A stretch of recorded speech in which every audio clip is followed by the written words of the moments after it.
Do you work in the animal health industry or veterinary profession? Have you ever wondered how people began their careers and how they got to where they are today? Hi everyone, I'm Stacy Purcell, the founder and CEO of The Vet Recruiter, the leading executive search and recruiting firm for the animal health industry and veterinary profession. I was the first recruiter to specialize in the animal health industry and veterinary profession in the United States and built the first search firm to serve this unique niche. For the past 25 plus years, I have built relationships with the industry's top leaders and trailblazers. The People of Animal Health podcast highlights the incredible individuals I have connected with throughout my career. You will be able to learn more about their lives, careers, and contributions. With our wide range of expert guests, you will be sure to learn something new in every episode. Thanks for tuning in and enjoy the episode. Welcome to the People of Animal Health podcast. On today's show, we are talking with Emmitt Nantz. Emmitt Nantz has been part of the veterinary family for nearly 2 decades and is driven by a personal mission to make the veterinary domain better. Emmitt spent 12 years working at Banfield, starting out as a single-site hospital manager. Having majored in agriculture business management, he expanded his education to include an MBA, a black belt in Six Sigma, and a project management certification. Emmitt applied these learnings at Banfield and later as a chief operating officer at Galaxy Vets, where he created large-scale operational improvements for the entire group with a focus on improving employee and client satisfaction. In pursuit of his passion for workflow optimization, Emmitt honed his expertise in a critical area that often plagues hospitals' bottom lines: inventory management. He co-founded Inventory Ally, an all-in-one cloud software designed to help veterinary professionals reduce inventory costs, streamline processes, and save time. Welcome on to the People of Animal Health podcast. And how are you today, Emmitt? Hey, Stacy, thanks for having me. Yeah, having a great day today so far. Well, good. I am so excited to have you here on the show today. I'd love to start off at the very beginning. What was your life like growing up, and where did you grow up, Emmitt? Yeah, sure. So I was born and raised in Eastern Oregon, in a little town of about 300 people called Imbler. And so I grew up farming and ranching, very active in 4-H and FFA and in a small rural community. But those are some really strong foundations for me, especially with FFA, learning some leadership, public speaking, um, different skills associated with that, really gained some confidence. So I grew up there, and then I went to Eastern Oregon University. That then turned, or it was Eastern Oregon State College. It turned to Eastern Oregon University, where I earned my undergraduate degree in agriculture business management. And at the time, I thought I was going to stay within the 4-H culture, but then life kind of took me on an adventure, and I moved to Portland for a little while and worked in some different positions and kind of continued to pursue a career. It was more of a windy path, but just taking advantage of opportunities that came along. Well, I've learned that most people's careers take more of a winding path and not so much of a straight line. Can Right. you share a bit about your journey and what inspired you to enter the veterinary field nearly 2 decades ago? Yeah. Well, at the time, so 2 decades ago, I was working on a startup company that I was trying to take advantage of an opportunity with some people that I'd met that purchased a small vegetable processing facility. So I was managing that.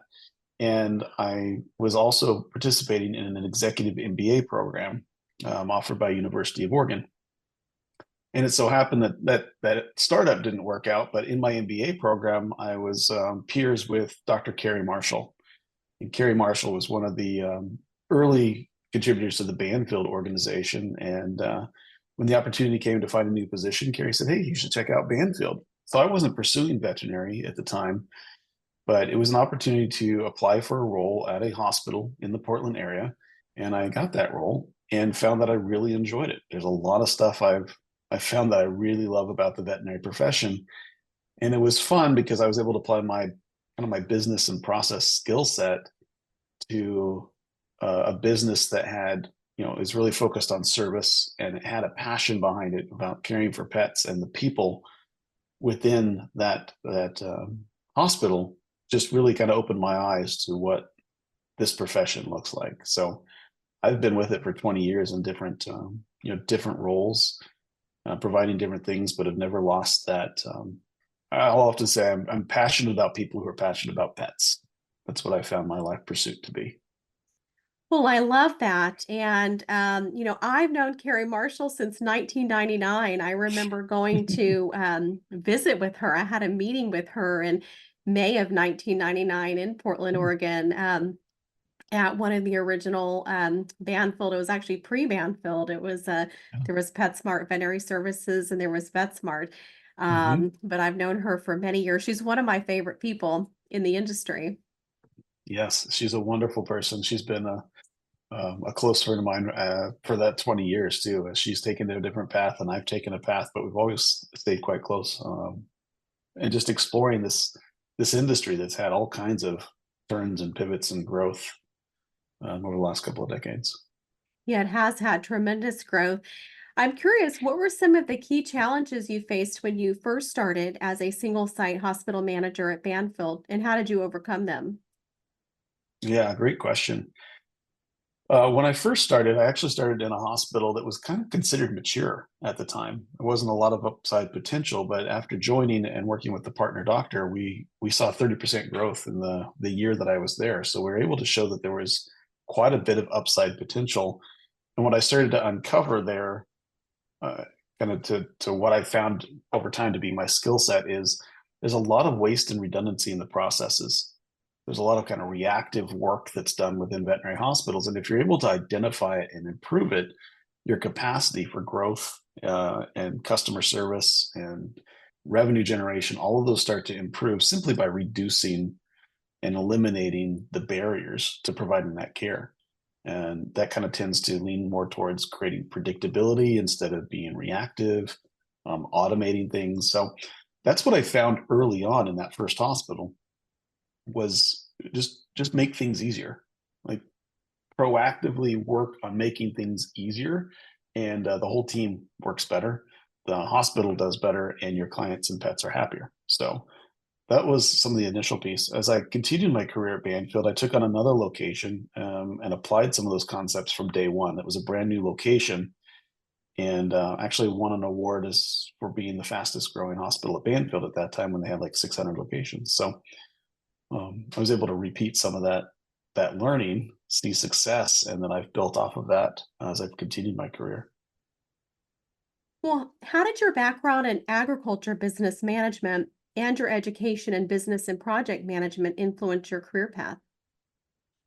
Yeah, well, it became kind of a merging of experience and training, if you will. So I started with the agriculture business management because I was comfortable with 4-H, FFA. I raised pigs. I did an internship in Japan on a pig farm. I actually worked on a 30,000 acre cattle and sheep ranch in Central Oregon for a while. So really have my roots there, and that's why I pursued agriculture business. But the business part of it led me, is really where I started to continue to grow and apply my abilities. So then I went to the executive MBA program and continued to hone some of that business management side. And as I applied that at Banfield, I was offered the opportunities and I naturally took on the opportunities to start to improve process at a larger scale, right? So practicing it at a given location, repeating it at that second location, but then moving into the headquarters, which I was fortunate enough to live close to. um, I was able to join the operations team at Banfield headquarters and start to work on large scale process improvements. And it was just a labor of love. It was how can I solve things? I found that I really like data, I like dashboarding, but I'm able to apply that type of information operationally, so real life. And so I can take the experience in the hospital and work with the data and start to marry some of that stuff together to show insights on opportunities. And then that's what started to lead towards, while I was at Banfield, I started to pursue my project management certification and my Six Sigma certifications because I liked the data and I liked the process. And it just allowed me to continue to pursue that passion. Yeah, so kind of answered my next question, which was what motivated you to earn a black belt in Six Sigma, and then how has the certification impacted your approach to workflow optimization and veterinary practices? Yeah. Well, I'm going to stay within the Banfield era for a minute because that's where I started to get those and apply those skills. And so I did a large inventory management solution at Banfield that I rolled out through that network over a decade ago. And we were able to start to apply some of the early learnings. And then I started to get some of these certifications in education, and we applied it to another large scale improvement project that was really focused on workflow, customer satisfaction, employee satisfaction, those types of things, where I could really start to measure some of the improvements and the benefits. And so managing the project, but also measuring the results from a Six Sigma improvement design, type of design really allowed me to apply those skills and move forward. And what that led to, that project actually led me to a company called SmartFlow, which was a digital workflow optimization software that was a small startup. And I joined that as the COO/CFO, and was able to help build business structure around a really phenomenal software product. So I could continue to use the skills and the training as well as the experience at Banfield to start to do beyond Banfield and more larger scale improvements. And that led to an IDEX position as we exited the software there, where again, I was able to level up and start to lead a large team and apply a lot of these same kind of concepts, remove barriers, remove redundancy and waste, and just make things easier. Is that where you met Dr. Ivan Zach? That's right. I met Dr. Zach when he was running SmartFlow, and I tried to bring SmartFlow into Banfield at the time. Actually, was unsuccessful getting it there, so I decided I'd go join him, and we'd take it to the entire market. That was a lot of fun. Well, during your tenure as Chief Operating Officer at Galaxy Vets, what were some of the most significant operational improvements you implemented? Sure. Well, after selling a SmartFlow to IDEX, I spent 3 years there managing software onboarding implementation for customers, our Cornerstone, DV Max, Neo, SmartFlow variety of products. I chose to leave IDEX to rejoin Dr. Zach to kick off the company Galaxy Vets. And the idea there was Galaxy Vets is an employee stock ownership design. So being able to maintain ownership within the employee structure of the organization so everybody can benefit from the opportunity to acquire and improve a network of hospitals. I joined that as a co-founder and COO. And the goal there was to be able to take the aggregated learnings from that entire career we've just kind of talked about and apply it to hospitals in a way that's really focused on recognizing that veterinary medicine is a service business. And the way it is successful is if your clients come back and they refer their friends and you have the capacity to say yes, right? So as you grow, you're able to accept that growth and that you've always providing good service. And so the way I translated a lot of what I've learned over time is you've got to focus time and effort operationally on removing the barriers to providing good service. And if you do that, your team is happier, your clients are happier, your patients are healthier, and your business is healthier.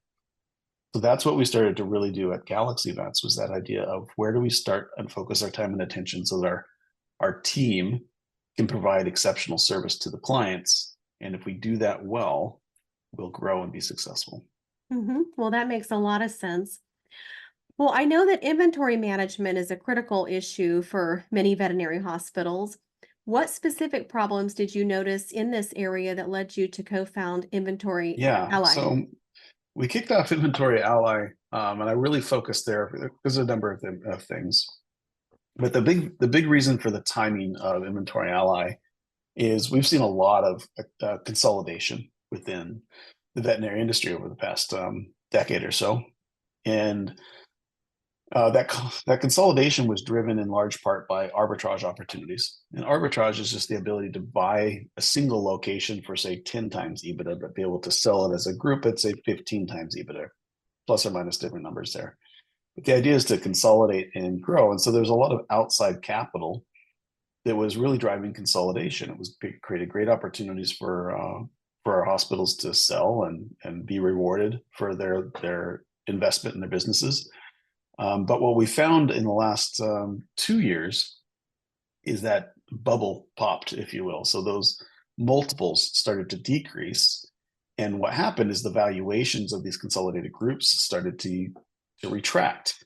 And the only way to offset that valuation is really in the idea of increasing your EBITDA, because these valuations are multiples of EBITDA. And EBITDA being earnings before interest, taxes, depreciation, amortization, or in other words, be similar, essentially profit.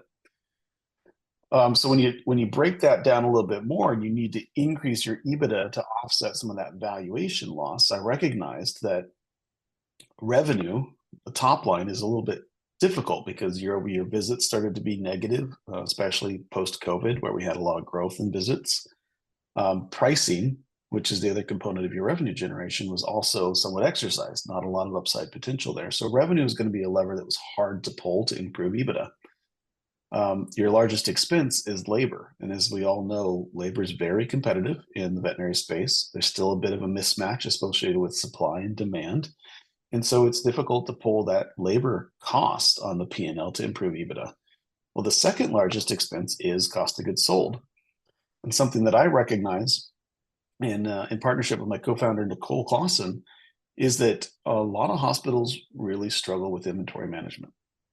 And the root cause of that is we have technicians and CSRs who are employed to focus on patients and customers, assigned the task of inventory management. So it's not their expertise, it's not even their primary role.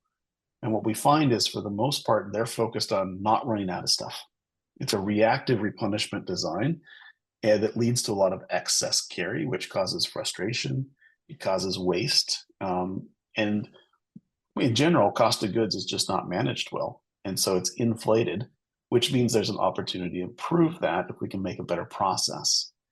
And so that's what Inventory Ally is all about. We take that history that I've got as far as process improvement, software, veterinary space, you apply it to a big opportunity to make improvements, whether you're a consolidated group or you're an independent practice. And you can really start to make the job easier to save time as well as save money and improve valuations. So that's why we brought Inventory Ally to life when we did. So, Emmett, can you provide some real world examples of Inventory Ally's impact? Yeah, certainly. One of our early adopters, which is a great example of it, they were running just under 29% cost of goods sold, for example. And they adopted Inventory Ally. And within about 3 months, they had dropped that down to just around 20% cost of goods sold. And then over the course of the following number of months, they ran right around 21%. And that was a 2-doctor GP practice.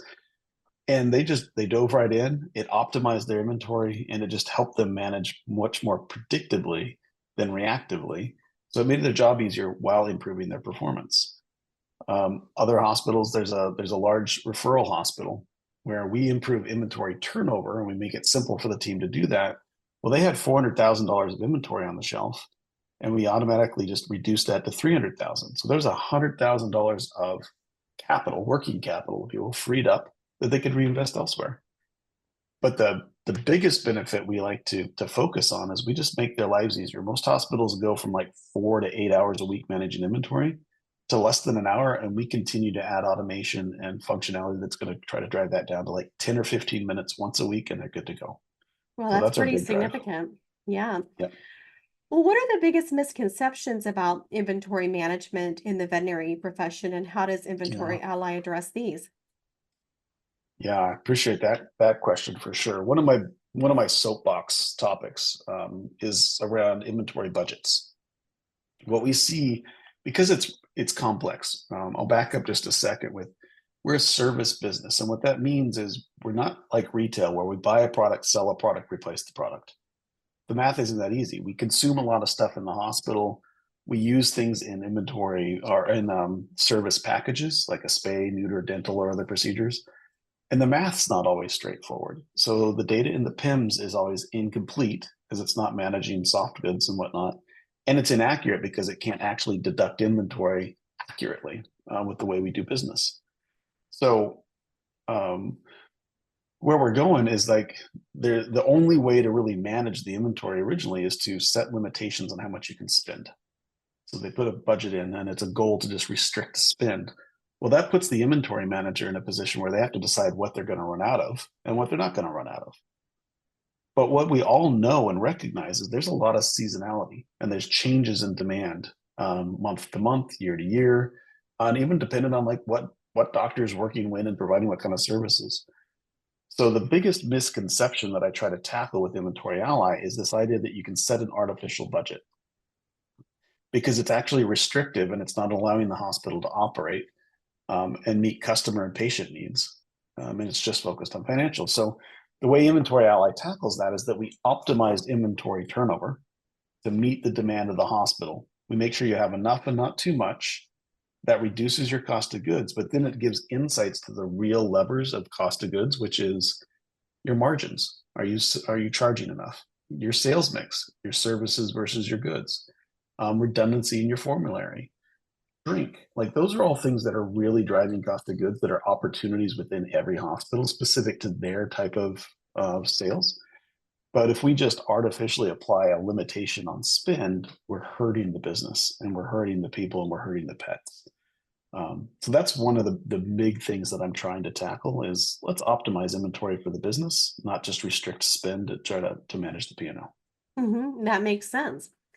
Well, Emmett, as someone deeply passionate about improving employee and client satisfaction, what strategies do you believe are essential for maintaining a positive work environment Mhm. in veterinary hospitals? Well, at the risk of being repetitive, I want to just double click, if you will, on the idea of the people in veterinary medicine consistently know their why. They're here because they want to be. It's not for the compensation. It's not for the environment. They love providing care to the pets and taking care of them. As a business around that idea, being able to provide good care in a way that customers come back and refer their friends will make the business successful. So what's really important is that we enable our professionals to provide that service and that care. And we have to continue to remove the barriers and the frustrations associated with that.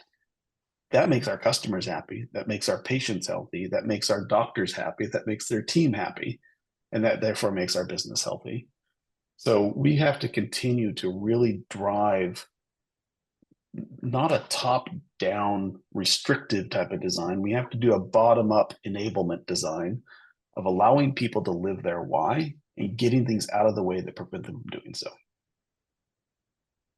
Well, looking ahead, what are your long-term goals for Inventory Ally and your vision for the future of inventory management in the veterinary field? Yeah, so we're shifting the way the inventory is managed. I was talking a minute ago about the way PIMS manages it, which is incomplete and inaccurate, but it's some of the best that we've got. So what Inventory Ally does is it shifts it from using transactional data to try to manage inventory to using order history data and predictive analytics to guide your replenishment to accommodate all of your consumption, whether you sell it or you use it in the hospital or something else. So that's the basis of what we're doing is we're reinventing how inventory is managed, not only in veterinary hospitals, but all service type of locations that consume and sell inventory. And so what we're moving towards, and my vision of this, as we continue to enhance our predictability, our machine learning and AI type of overlay, we are able to then create high predictability on what you need, how much you've used, how much you should order, who you buy it from. And we can start to automate inventory replenishment for these hospitals. And that just continues to pursue that I just mentioned. The strategy is let's let our team focus on patients and clients. And let's remove the barrier of inventory management by automating it and making it simple. That way they can focus and grow their business and they'll save money that they can reinvest in themselves. That's my vision. That's where we want to go. hmm Well, Emmett, what has been the most surprising thing to you during your career so far in the veterinary profession? Mm. Yeah, the most surprising thing. Well, originally was, and I kind of mentioned it before, but originally the biggest surprise to me was how passionate collectively veterinary professionals are. They really know what they're doing and they live that why. And that's where I was able to settle into, let me help them. Again, that statement of I'm passionate about people who are passionate about pets. I live to make their why better. And that surprised me early on because I had never worked with a group of professionals that collectively had a common purpose as much as we see here. Over time, what started to surprise me was the opportunity that a lot of people have taken advantage of to leverage that passion for their own financial growth. Right? There's a bit of a disconnect in some places where we continue to leverage and pressure the labor component of this as it's an expense, not an investment opportunity, not a return on investment type of thing. Is where if we really treat the people that provide the service well and we enable them, we can be very successful financially as a business. But I'm surprised with how consistently I continue to see that mismatch of investment in the service delivery through the people, where I think there's a ton of opportunity, and it's a group of people that really, they just get out of bed in the morning because they know what they're doing and why they're doing it. Yeah. Yeah, because the happier the people are, the better they're going to deliver the service and everybody wins. Absolutely. And again, if you deliver good service, your customers come back. And that's a foundation. And they're going to refer their friends because you do a great job. And that's going to be your growth. In the end, that's how we succeed in the veterinary hospital. Exactly. Well, how have you seen the veterinary profession change over the years since you've been involved? Well, it's almost a bit of a cycle. So we've talked a bit. We've gone from independent ownership into a large consolidation.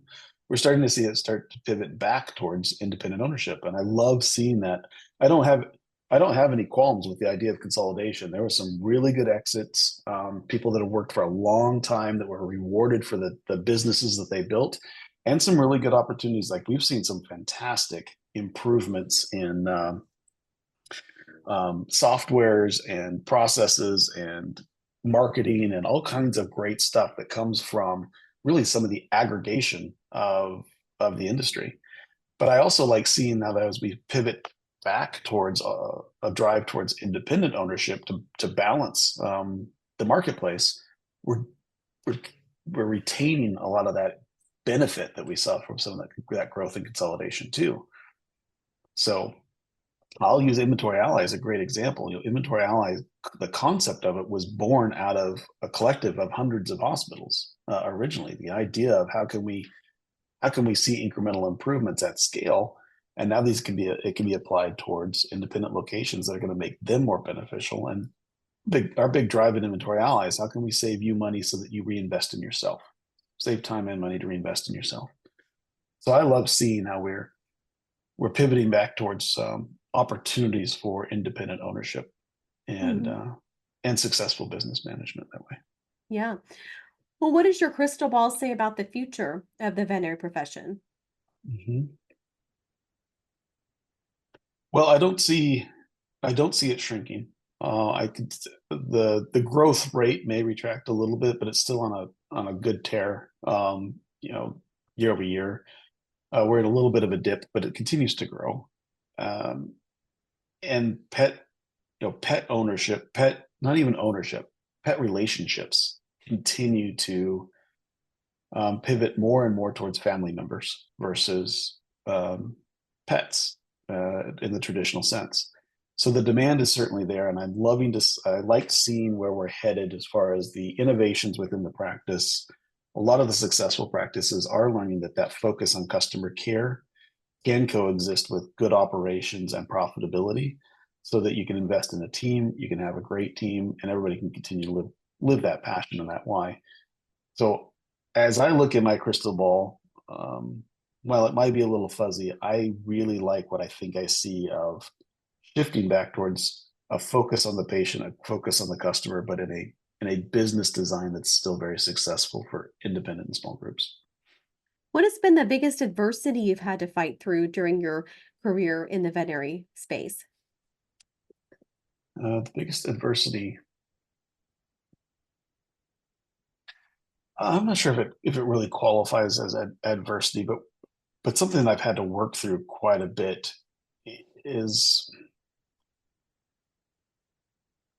some assumptions that are brought from retail space and applied to the service space is how I look at it. Because We've had a lot of leadership and other things that come into the veterinary space as a service profession, but their experience, like field leadership and such, comes from more of a retail environment, coffee sales, different things to that effect. And some of those philosophies that might work there, which is, really constrain your costs, and maximize throughput, will work when you're doing cogs, right? You're doing units that are going through, but when you're dealing with people, it doesn't necessarily work as well, and people get burnt out, they get frustrated, and then you have, what we've seen in the profession on the negative side with burnout, and um, so I think that's part of that adversity, is just trying to figure out how I could apply data and process to offset the idea of trying to benefit the P&L the way that people are looking to do through some of those constrictions, but doing it in a more constructive way that applies to taking care of people, um, and still delivering some of the financial improvements. So that's kind of overall arching what I've found my entire career to be around offsetting, enable success without a heavy hand. Yes, that's good. What advice would you give the younger version of yourself? Yeah. Um, well, the advice I would give my younger self is to do what I did. So not necessarily what most would maybe say, but I love my career. I really enjoyed being part of large organizations and part of startups. I've loved that I haven't locked myself in at the very beginning, saying this is what I'm going to do, this is where I'm going to be at this time in my life, and this is what my profession is going to look like because I got a degree in it. I've gone with the flow. I've taken advantage of opportunities, and I've had highs and lows. We had a successful exit. I've also been flat broke a number of times. But I wouldn't change any of it. I really like that I was comfortable and confident enough to take advantage of opportunities that were high risk, but very rewarding and fun. So I would say do that again, even if it takes you down a different path. hmm What message or principle do you wish that you could teach everyone that's listening to this podcast today? Yeah, great. Um, it's within process improvement. It sounds like it's a profession.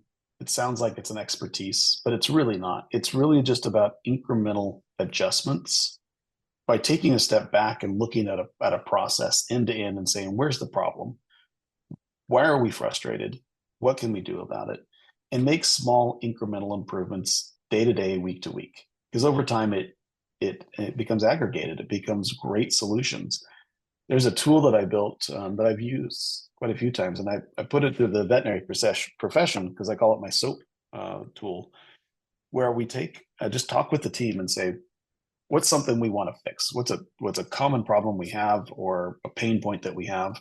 And then just do your subjective, look at it, what's going on, get feedback from the employees, get feedback from the team, what's causing this problem. Then take an objective look at it, collect some data, look for things that are factual versus opinions, and look for that objective cause, assess it, figure out, diagnose what the actual issue is, then put a plan together and execute that plan. Make it small, something you can do within like a 2-week cycle, not a 2-year cycle. Do small increments like that and just kind of continue to repeat that process. That's what I really want everybody to do, because I've gone into a lot of hospitals and any businesses for that matter, and I can see these barriers and these bottlenecks and the frustrations, but everybody just continues to do it that way anyway. And I'd really like to have people just take a few minutes and tackle a problem and do it small incremental pieces, and then over time things get much, much better. That's good. Well, some of our guests say that they've had a key book that they've read that really helped them change their mindset and their approach to success. Do you have a key Yes, book in your life that has impacted you the most? I'd love to hear that story. I do. And if anybody's heard me on other podcasts, they're going to think I've only read one book before. But it's called The Goal, and it's by Eliyahu Goldratt. And what it does is it introduces the theory of constraints. The theory of, so like I said, I've got a Six Sigma background, Lean Six Sigma, project management, those types of process improvement designs, but I always come back to the theory of constraints. a very simple read. It's an awesome book, and it's very applicable in any type of a situation. But essentially what it does is it says there's anything you do consistently is a process. There's a beginning, a middle, and end, and the components in between. And one of those components in the middle is the bottleneck. It's the constraint of the entire process. So if you focus on it and you improve it, the whole process increases its capacity. But something else becomes the bottleneck and the constraint. And so then you jump to that. And so if you keep doing that over time, your whole process gradually continues to grow and improve. When you apply that to veterinary medicine, for example, I like to think of the doctor as the constraint. Like, we can only do as much as the doctor can do, even if you have a whole bunch of team around it. But oftentimes what I'll see is that that doctor is doing things that others could do. And so they're decreasing their total capacity by doing things others could do. Whereas if they let it go, their capacity increases and the entire team's capacity is lifted. So great read. I really like it. And it's very applicable to what we do on a day-to-day basis. I'll have to check that out. Well, Emmett, you've got the mic. What is one thing that you'd like to share with the listeners of the People of Animal Health podcast before you drop the mic today? Yeah, I think I'd sum it up with a lot of what I've kind of leaned into is this passion. The passion in this space is palpable, and it's worthy of enablement. So we should all take the time to, while there's frustration and there's burnout and there's a lot of negatives, there's so much positive behind what we're trying to achieve collectively. And if we can really just take the time to try to benefit and support each other and remove the things that cause so much frustration, really look for the root causes of it. Look for the things that are causing that problem. It can be very easy to say, I'm really, really mad because I can only spend 12% of my revenue on inventory. But if you take the time to go, well, what's the desired outcome is actually improve cost of goods, work with people, work with Inventory Ally or myself, just even think through things and say, well, how else could we achieve that? What are some better ways to try to achieve it? And why are we trying to achieve it? You become part of the solution and really start to continue to help everybody within the profession and within the hospital improve it collectively. So it's not that hard. I like it. What I love about this profession is how collaborative almost everybody is. I mean, that's one of the things that attracted me to this profession, 26 years ago, is there's so many people that are willing to help and willing to collaborate and solve problems together. Absolutely. Nobody really sees others as competitors, right? We're all trying to do the same thing, and there's plenty of pets to go around, if you will. We have a common passion, and that willingness to help each other and learn from each other and share best practices is great. Absolutely. Yes, I love that. Well, Emmett, thank you so much for being on the People of Animal Health podcast today. It was great to have this time with you. Well, thank you so much, Stacy. It was great to be able to share some of my story. And if there's anybody listening that I can help, even if it's conversation or otherwise, just let me know. I love what we do. Thank you, Emmett. Thanks, Stacy.